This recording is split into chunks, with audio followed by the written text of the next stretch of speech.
जय जगन्नाथ फ्रेंड्स मैं आपको स्वागत करुँची मोर एक नुआ भिडियो रे। तो ये देखिपे मो दीदी मत डाकिकी आसाला माने तोड़ापी शाग जेहेतु से भुवनेश्वर में रोचे तो ताकू ये शाग सब भल लगे खायापी। आम गाँव में आज जात्रा बोली से घर को आसाला तो से आसी तोड़ापी मत भी डाकी मुझे आसी सागे शाग तोड़ापी। तो सी शाग तोड़ा तो आपण मैंने शागर ना जब जानते मत जनइबे।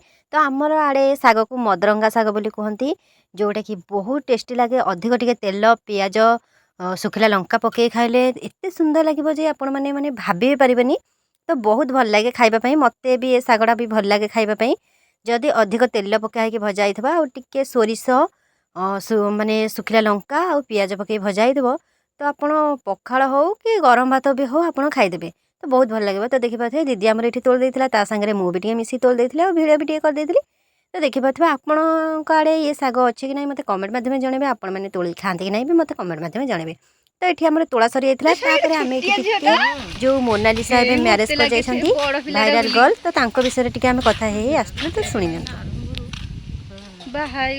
मुस्लिम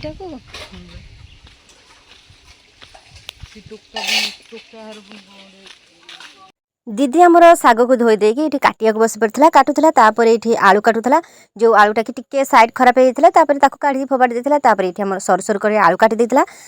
आलू काटी सारापर ये कड़े बसई देता। आपण मैंने भी जब चाहिए तादे आलू भी पकई पारे छोट छोट गुन गुन करके चुन चुन कर काटिकी पकई पारे।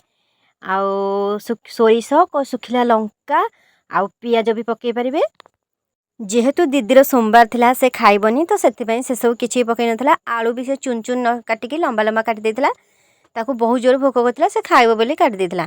तापर देखिपे ये से माने भजा घोड़े सारापर देखिपे भजा आमर टिके हल्का सीझीगला पकई देता ता देहरे जो शाग काटिकी रखिथिला से शाग पकई सारापर घोड़े देता। घोड़ी सारापर शाग आमर रेडी हो जाता देखिपे केते सुंदर देखा तापर से थालिया काढ़ी देता अरुआ भात आउ शाग भजा धरिकी बस पड़ा से खाइबापी।